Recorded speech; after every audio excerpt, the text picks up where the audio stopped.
श्री राम की जन्म और शिक्षा की कहानी हिंदू धर्म के महाकाव्य रामायण में विस्तार से वर्णित है। यह कहानी भगवान विष्णु के 7वें अवतार के रूप में श्री राम के जीवन की शुरुआत और उनके जीवन के प्रारंभिक वर्षों की महत्वपूर्ण घटनाओं को दर्शाती है। श्री राम का जन्म श्री राम का जन्म त्रेता युग में अयोध्या के राजा दशरथ और रानी कौशल्या के घर हुआ था। राजा दशरथ की 3 रानियां थीं, कौशल्या, सुमित्रा और कैकेयी। हालांकि राजा दशरथ के पास अपार धन दौलत और वैभव था, लेकिन उन्हें संतान सुख प्राप्त नहीं हो रहा था। संतान प्राप्ति के लिए उन्होंने गुरु वशिष्ठ के परामर्श पर पुत्र का मिष्टि यज्ञ का आयोजन किया। यज्ञ के दौरान अग्निदेव प्रकट हुए और उन्होंने राजा दशरथ को एक दिव्य खीर दी, जिसे तीनों रानियों में बांटा गया। कौशल्या ने खीर का सबसे बड़ा भाग खाया और उनसे श्री राम का जन्म हुआ।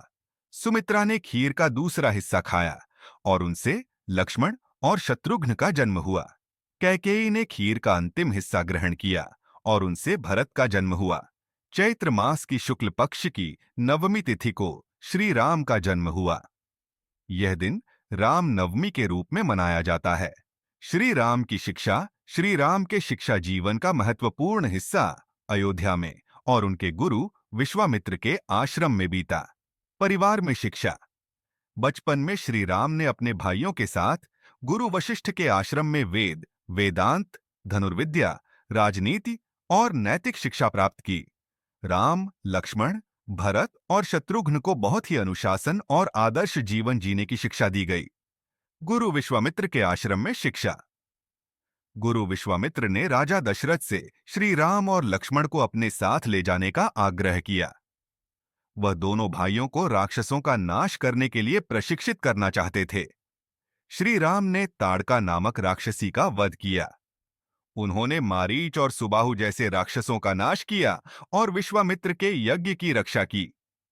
यहां उन्होंने दिव्य अस्त्र शस्त्र जैसे ब्रह्मास्त्र, पाशुपतास्त्र आदि का ज्ञान प्राप्त किया। स्वयंवर में विजय। शिक्षा समाप्त करने के बाद श्री राम ने मिथिला में आयोजित सीता स्वयंवर में भाग लिया। यहां उन्होंने भगवान शिव के धनुष, पिनाक को तोड़कर सीता का हाथ प्राप्त किया। ये उनकी अद्वितीय शक्ति और शिक्षा का प्रतीक था। शिक्षा के आदर्श। श्री राम का जीवन मर्यादा पुरुषोत्तम का उदाहरण है। उनकी शिक्षा ने उन्हें एक आदर्श पुत्र, भाई, पति और राजा बनने में मदद की। उनका जीवन हर व्यक्ति को नैतिकता, धर्म और कर्तव्य का पालन करना सिखाता है।